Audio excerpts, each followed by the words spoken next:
Right, this is an introduction to UDL exercise using the How Are You quiz as an example. There is a much more detailed video and also a presentation and a Word document on the analysis, which you can get from Blackboard, the usual place.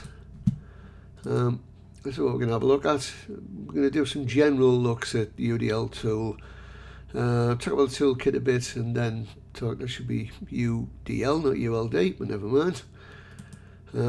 Okay, so a reminder. On the face of it, here has been very successful. It's been accessed by more than 2 million adults.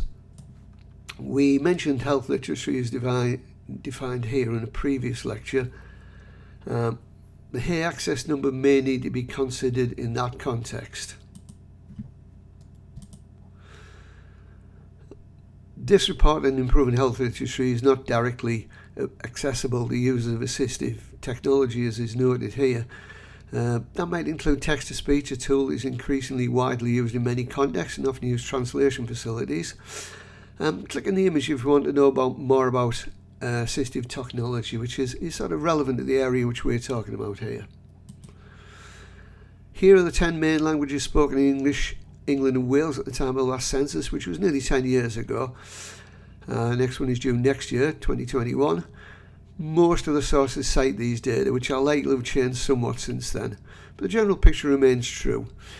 Many people in England, in the UK, England and Wales in this case, do not have English as their first language, which of course doesn't mean that they don't speak it very well, but in some cases it does. So this is how the final year project was done. A review of the key issues around, beg your pardon. First, a literature review of the key issues including UDL, public health promotion strategies, and the potential to integrate UDL into the design of public health campaigns was undertaken. This understanding was used to develop a question group for use with local public health professionals in a focus group.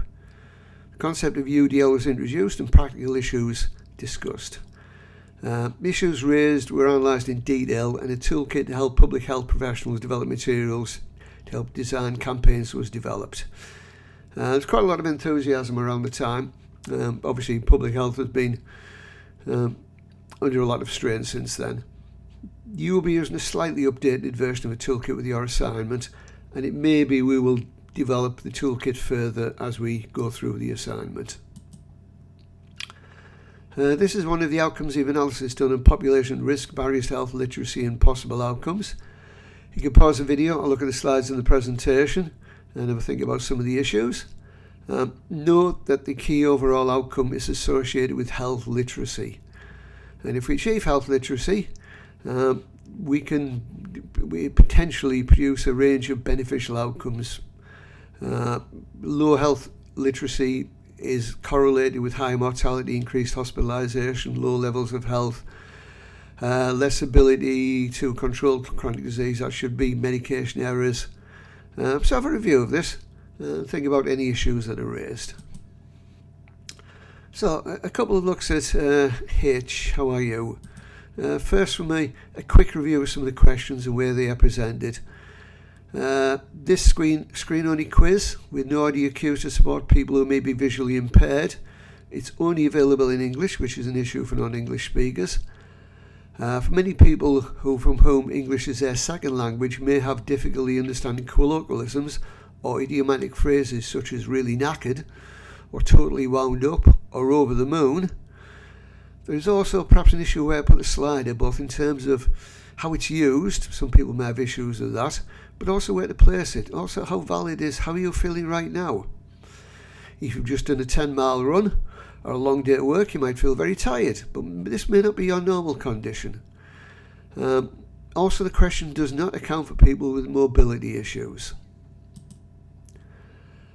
The conflation of people who are ill and disabled is not ideal. Many disabled people are very fit, as witnessed by the Paralympics, and disability itself is not an illness. The who depends on you being healthy list is reasonable, but it doesn't include yourself. I don't own any genes. It's not a bad list, but can you think of any other priorities? And why only 3 priorities? Again, perhaps a little limited by choices, which can be unlimited, of course. But if you don't eat potatoes much or at all, what about people who prefer rice or pasta? As discussed in other contexts in this course so far, many people are not clear what a portion is. The snacks question is pretty limited. You just ask what category of food you eat, not how much of each category. So even if you exceed your 5 a day and only have one small bag of crisps, the system would equally weigh the answers. So you have two people, one who does that and one who eats 1 banana and 25 bags of crisps. They will get the same weighting here. The exercise data is for a hypothetical individual. The comments produced are rather contradictory. On the one hand, it says well done, but then asks you if you're difficulty moving around, something which these data clearly suggest is not the case. Okay, so we're going to take a different approach to this. We're going to use the toolkit that was developed by one of our graduates a couple of years ago, first as a students as researchers project and also as a final year project. Here's the cover of the project, note the title, Developing Using a UDL Toolkit for Public Health Campaign Design with an aim to enhance inclusivity. First we'll look at students' first pass at analysing here from a UDL perspective. Some of the general comments on how inclusive the quiz was. We'll go into more details of this in the second video in this series, but we'll notice the silent quiz may exclude those who rely on hearing and white font and white background it should be, that may exclude individuals with dyslexia. Some specific comments about the questions. Review these comments and maybe it occurs while having doing so and considering them yourself. As mentioned earlier, other issues can also be identified as well as these. Here we have issues arising from both UDL considerations and general question design problems. So continuing, these are mostly derived from the comments and advice the system produces.